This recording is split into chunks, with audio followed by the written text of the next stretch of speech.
गुरु अर्जुन एक बार गाते हैं होली के बारे में। होली की संत सेव, होली की संत सेव, रंग लगा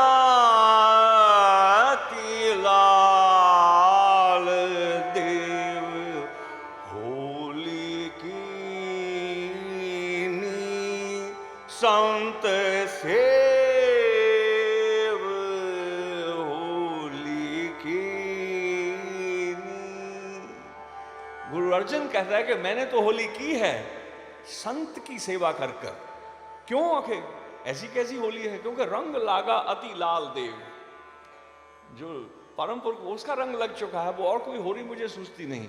सो गुरु नानक की होली भी अलौकिक है। वो लौकिक से तोड़ता है आपको, जिससे आप जुड़े हुए हैं ना, आप आंखें बंद करें या खुली देखें तो आप जिससे भी जुड़े हैं ना, उसकी तह पे जाइए आप। किसी ने घड़ा है उसे,